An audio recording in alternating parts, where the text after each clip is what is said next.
നമസ്കാരം, കർമ്മ ന്യൂസിലേക്ക് സ്വാഗതം. ലോക്സഭാ തിരഞ്ഞെടുപ്പ് അതിൻ്റെ അവസാന ഘട്ടത്തിലേക്ക് കടക്കുകയാണ്.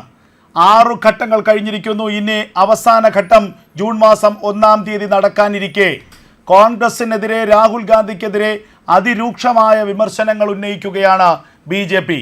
തെരഞ്ഞെടുപ്പിൻ്റെ അവസാന ഘട്ടത്തിൽ കിടക്കുമ്പോൾ കോൺഗ്രസിനെ കടന്നാക്രമിക്കുക തന്നെയാണ് തങ്ങളുടെ ലക്ഷ്യമെന്ന് BJP ഉറപ്പിച്ചു പറയുകയാണ്. ഇപ്പോൾ ഇതാ ആഭ്യന്തരമന്ത്രി അമിത്ഷാ തന്നെ അതിരൂക്ഷമായ വിമർശനവുമായി രംഗത്തെത്തിയിരിക്കുന്നു. രാഹുൽ ഗാന്ധിയുടെ വരവോടുകൂടി കോൺഗ്രസിൻ്റെ നിലവാരമിടിഞ്ഞുവെന്ന് അമിത്ഷാ വ്യക്തമാക്കിയിരിക്കുകയാണ്. രാഹുൽ ഗാന്ധിയുടെ കഴിവുകേടാണ് കോൺഗ്രസ് എന്ന രാഷ്ട്രീയ പാർട്ടിയെ ഈ അവസ്ഥയിൽ എത്തിച്ചത് എന്ന് പറയാതെ പറയുകയാണ് ആഭ്യന്തരമന്ത്രി അമിത്ഷാ. പലപ്പോഴും പാർലമെന്റിനെ നിന്ദിക്കുന്ന തരത്തിലാണ് രാഹുൽ ഗാന്ധിയുടെ പെരുമാറ്റം. കോൺഗ്രസിന് ഒരു നീണ്ട ചരിത്രമുണ്ട്.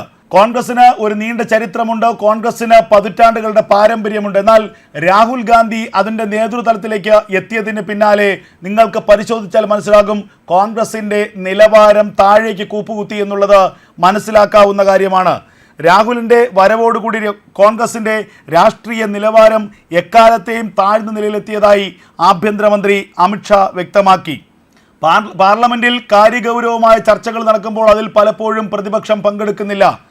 ആർട്ടിക്കിൾ 370 കേസിലായാലും CAA കേസിലായാലും ഏത് കേസിലായാലും പ്രതിപക്ഷം ഉന്നയിക്കുന്ന ചോദ്യങ്ങൾക്ക് കൃത്യമായ മറുപടി പറയാൻ ഭരണപക്ഷത്തിന് കഴിവുണ്ട്, അതിന് പ്രാപ്തിയുണ്ട്. എന്നാൽ ഈ ചർച്ചകളിലൊന്നും തന്നെ പങ്കെടുക്കാതെ എപ്പോഴും പാർലമെൻറ്റിൽ നിന്ന് ബോയ്ക്കോട്ട് ചെയ്യുന്ന ഒരു സമീപനമാണ് കോൺഗ്രസ് സ്വീകരിക്കുന്നത്. ഇതിന് നേതൃത്വം കൊടുക്കുന്നത് രാഹുൽ ഗാന്ധി തന്നെയാണ്. രാഹുൽ ഗാന്ധിയുടെ കോൺഗ്രസിലേക്കുള്ള പ്രവേശനം കോൺഗ്രസിൻ്റെ സ്വഭാവത്തിൽ വലിയ മാറ്റം വരുത്തിയിട്ടുണ്ട്. പണ്ടുള്ള കോൺഗ്രസ്സുകാരും കോൺഗ്രസ് നേതാക്കളും ഇത്തരത്തിലായിരുന്നില്ല പെരുമാറിയത്. രാഹുൽ നേതൃസ്ഥാനത്തേക്ക് എത്തിയതിനു ശേഷമാണ് പാർട്ടിയുടെ രാഷ്ട്രീയ നിലവാരം ഇത്രത്തോളം തരം താണത്. കഴിഞ്ഞ 10 വർഷമായി പാർലമെൻറ്റ് ബഹിഷ്കരിക്കാനുള്ള പ്രതിപക്ഷത്തിൻ്റെ കാരണങ്ങൾ പരിശോധിച്ചാൽ ഇത് ഏറെക്കുറെ ബോധ്യമാകും. രാഷ്ട്രപതിയുടെ അഭിസംബോധനയ്ക്ക് പ്രധാനമന്ത്രി മറുപടി പറയുന്ന ചടങ്ങ് തുടർച്ചയായി തടസ്സപ്പെടുത്തുന്നത് കേട്ടുകേൾവി പോലും ഇല്ലാത്ത കാര്യമാണ്. അതും അവർ ചെയ്തു. ഇത്തരം നടപടികൾ നരേന്ദ്രമോദിയോടുള്ള അവഹേളനമല്ല, മറിച്ച് ഇന്ത്യയുടെ ഭരണഘടനയോടുള്ള നിന്ദയാണെന്നും ആഭ്യന്തരമന്ത്രി അമിത്ഷാ വ്യക്തമാക്കിയിരിക്കുന്നു. എന്തായാലും നമുക്ക് ഒരു കാര്യം വ്യക്തമാകും. തെരഞ്ഞെടുപ്പിൻ്റെ ആദ്യഘട്ടങ്ങളിലുള്ള പ്രചരണ രീതി ആയിരുന്നില്ല BJP അതിൻ്റെ അവസാന ഘട്ടങ്ങളിലേക്ക് എത്തുമ്പോൾ സ്വീകരിച്ചിരുന്നത്. തെരഞ്ഞെടുപ്പിൻ്റെ ആദ്യഘട്ടങ്ങളിൽ വികസനം മാത്രമായിരുന്നു നരേന്ദ്രമോദി മുന്നോട്ട് വച്ച പ്രചരണ തന്ത്രം.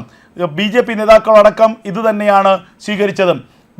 കഴിഞ്ഞ 10 വർഷത്തെ നരേന്ദ്രമോദി ഭരണത്തിന് കീഴിൽ രാജ്യമുണ്ടാക്കിയെടുത്ത നേട്ടങ്ങൾ, രാജ്യത്തുണ്ടായ വികസനങ്ങൾ, ലോകത്തിന് മുന്നിൽ ഇന്ത്യ നേടിയെടുത്ത അംഗീകാരം, ലോകരാഷ്ട്രങ്ങൾക്കിടയിൽ ഇന്ത്യ നേടിയെടുത്ത സ്വീകാര്യത, ലോക രാഷ്ട്രങ്ങൾക്കിടയിൽ ഇന്ത്യയുടെ പ്രധാനമന്ത്രി നരേന്ദ്രമോദി ഉണ്ടാക്കിയെടുത്ത സ്വീകാര്യത, ഇതൊക്കെയായിരുന്നു പ്രധാന ചർച്ചാ വിഷയങ്ങൾ. അപ്പോൾ തന്നെ രാഷ്ട്രീയ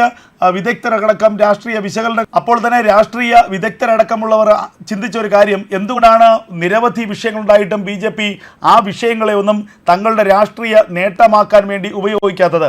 എന്നാൽ 2-ാം ഘട്ടം കഴിഞ്ഞതോടുകൂടി BJP തങ്ങളുടെ തന്ത്രങ്ങൾ പൂർണ്ണമായും മാറ്റുന്ന ഒരു കാഴ്ചയാണ് കണ്ടത്. അതായത് BJP പ്രചരണ വിഷയങ്ങൾ പൂർണ്ണമായും മാറ്റി.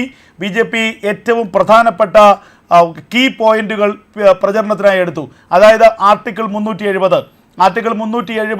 എടുത്തു മാറ്റിയതോടുകൂടി കാശ്മീരിൻ്റെ തലവര മാറി. കോൺഗ്രസ് ഇപ്പോൾ പറയുന്നത് അവർ അധികാരത്തിൽ വന്നാൽ ആർട്ടിക്കിൾ 370 പുനഃസ്ഥാപിക്കുമെന്നാണ്. അതായത് ജമ്മു കശ്മീർ എന്ന സംസ്ഥാനത്തെ വീണ്ടും ഇരുണ്ട കാലത്തേക്ക് കൊണ്ടുപോകാനുള്ള ശ്രമങ്ങളിലാണ് കോൺഗ്രസ്. അതുകൂടാതെ തന്നെ അയോധ്യ മറ്റൊരു പ്രധാനപ്പെട്ട രാഷ്ട്രീയ പ്രചരണായുധമായിരുന്നു നരേന്ദ്രമോദിയുടെ. അയോധ്യയും ശ്രീരാമനുമൊക്കെ കോൺഗ്രസ്സുകാർക്ക് മിത്തുകൾ മാത്രമാണ്. അതുകൊണ്ട് തന്നെ അവർ ശ്രീരാമനിൽ വിശ്വസിക്കുന്നില്ല. അതുകൊണ്ടാണ് കഴിഞ്ഞ എത്രയോ പതിറ്റാണ്ടുകൾ അയോധ്യയിലെ രാമക്ഷേത്രം എന്നത് യാഥാർത്ഥ്യമാകാതെ പോയത്. അയോധ്യയിലെ രാമക്ഷേത്രത്തിൻ്റെ നിർമ്മാണത്തെ അവസാന നിമിഷം വരെ കോൺഗ്രസ് തടസ്സപ്പെടുത്തുകയാണ് ചെയ്തത്. ഇപ്പോൾ അവർ പറയുന്നു അയോധ്യയിലെ രാമക്ഷേത്രത്തെ ഞങ്ങൾ മാറ്റിപ്രതിഷ്ഠിക്കുമെന്ന്. അതുമാത്രവുമല്ല, അയോധ്യയിലെ രാമക്ഷേത്രത്തിലെ പ്രാണപ്രതിഷ്ഠാ ചടങ്ങിലേക്കുള്ള ക്ഷണം നിരസിച്ച കോൺഗ്രസിൻ്റെ നടപടിയും നരേന്ദ്രമോദി വലിയ പ്രചരണായുധമാക്കി. ചുരുക്കത്തിൽ കോൺഗ്രസ് എന്ന് പറയുന്ന രാഷ്ട്രീയ പാർട്ടി ഹൈന്ദവ വിരുദ്ധമായ രാഷ്ട്രീയ പാർട്ടിയാണ്. അത് ന്യൂനപക്ഷ പ്രീണനം മാത്രം നടത്തുന്ന പാർട്ടിയാണ്. ആ വർഗീയ ചേരിതിരിവ് 4 വോട്ടിന് വേണ്ടി 4 സീറ്റിന് വേണ്ടി വർഗീയ ചേരിതിരിവും മതപ്രീണനവും നടത്തുന്ന രാഷ്ട്രീയ പാർട്ടിയാണ് കോൺഗ്രസ് എന്ന് പറഞ്ഞു വയ്ക്കുകയായിരുന്നു പ്രധാനമന്ത്രി നരേന്ദ്രമോദി. വീണ്ടും അടുത്ത ഘട്ടങ്ങളെത്തിയപ്പോൾ പ്രചരണ രീതികൾ വീണ്ടും മാറി. പൗരത്വ ഭേദഗതി നിയമം ചർച്ചയായി. ഏറ്റവും ഒടുവിലേക്ക് എത്തിയപ്പോൾ കോൺഗ്രസിനെ കടന്നാക്രമിക്കുന്ന സമീപനം. ആ കോൺഗ്രസിനെ പല രീതിയിൽ, കോൺഗ്രസിന് സ്വന്തമായി ഒരു തെരഞ്ഞെടുപ്പ് അജണ്ടയില്ല, കോൺഗ്രസിന് ഒരു മാനിഫെസ്റ്റോ ഇല്ല. മുസ്ലിം ലീഗ് എന്ന രാഷ്ട്രീയ പാർട്ടിയുടെ മാനിഫെസ്റ്റോ അടിച്ചുമാറ്റി പകർത്തി എഴുതിയതാണ് കോൺഗ്രസ് അധികാരത്തിലെത്തിയാൽ അതിൻ്റെ നേട്ടം കൊണ്ടുപോവുക രാജ്യത്തെ മുസ്ലിം സമുദായമാണെന്ന് വരെ നരേന്ദ്രമോദി പറഞ്ഞു വച്ചു. ഇതിന് അദ്ദേഹം മൻമോഹൻ സിംഗിൻ്റെ വാക്കുകൾ കടമെടുത്തു എന്നുള്ളത് കൂടിയാണ് യാഥാർത്ഥ്യം. അങ്ങനെ പിന്നീട് രാഹുൽ ഗാന്ധിയുടെ കൂടമായിരുന്നു. രാഹുൽ ഗാന്ധി ഭയന്നോടുകയാണ്. ഉത്തരേന്ത്യയിൽ നിന്ന് പരാജയം ഭയന്ന് കേരളത്തിലേക്ക് എത്തി വയനാട്ടിൽ മത്സരിച്ചു. അങ്ങനെ ഭയന്ന് ഓടുന്ന ഒരു രാഷ്ട്രീയ നേതാവാണ് രാഹുൽ ഗാന്ധി എന്ന് പറഞ്ഞു വച്ചു നരേന്ദ്രമോദി. ഏറ്റവും ഒടുവിൽ അമിത്ഷാ തന്നെ പറയുന്നു, രാഹുൽ ഗാന്ധിയുടെ വരവോടുകൂടി കോൺഗ്രസിൻ്റെ നിലവാരം താഴ്ന്നു. ഇതിനപ്പുറം ഒരു ആക്ഷേപം ഒരാൾക്കെതിരെ, ഒരു രാഷ്ട്രീയ നേതാവിനെതിരെ എങ്ങനെയാണ് ഉന്നയിക്കാൻ കഴിയുക? അപ്പോൾ രാഹുൽ ഗാന്ധി എന്ന രാഷ്ട്രീയ നേതാവിനെ പരമാവധി തേജോവധം ചെയ്ത് ആത്മവിശ്വാസം നശിപ്പിച്ച് ഒരു എതിരാളി അല്ലാതാക്കി മാറ്റുക എന്ന രാഷ്ട്രീയ കൗശലം, രാഷ്ട്രീയ തന്ത്രം തന്നെയാണ് ഇവിടെ നരേന്ദ്രമോദിയും BJP നേതാക്കളും പയറ്റുന്നത്. മറുഭാഗത്താകട്ടെ നരേന്ദ്രമോദിക്കോ അമിത്ഷായ്ക്കോ രാജ്നാഥ് സിംഗിനോ ഒപ്പം പിടിച്ചു നിൽക്കാൻ കഴിവില്ലാതെ രാഹുൽ ഗാന്ധി നെട്ടോട്ടമോടുന്ന കാഴ്ചയാണ് നമ്മൾ കാണുന്നത്. ഈ തെരഞ്ഞെടുപ്പിൽ ഒരിക്കലും BJP അല്ലെങ്കിൽ NDA എതിരിടാൻ തക്ക ശക്തിയില്ലാത്ത ഒരു പ്രതിപക്ഷമായി കോൺഗ്രസും ഇന്ത്യ മുന്നണിയും അധപ്പതിച്ചിരിക്കുന്നു. ഒരു ശക്തമായ പ്രതിപക്ഷത്തിൻ്റെ നിഴൽ പോലുമാകാൻ കോൺഗ്രസിനും മറ്റു രാഷ്ട്രീയ പാർട്ടികൾക്കും കഴിഞ്ഞില്ല എന്നുള്ളതാണ് ഏറ്റവും പ്രധാനപ്പെട്ട കാര്യം. തെരഞ്ഞെടുപ്പിന് മുൻപ് തന്നെ BJP വിരുദ്ധരായ എല്ലാ രാഷ്ട്രീയ പാർട്ടികളെയും ഒന്നിച്ചു ചേർത്തുകൊണ്ട് ഒരു ഇന്ത്യ മുന്നണി സഖ്യമുണ്ടാക്കിയതാണ് കോൺഗ്രസ്. ലക്ഷ്യം അധികാരം പിടിക്കുക എന്നുള്ളതായിരുന്നു. അധികാരത്തിൽ നിന്ന് BJPയെയും നരേന്ദ്രമോദിയെയും അകറ്റി നിർത്തുക എന്നുള്ളതായിരുന്നു.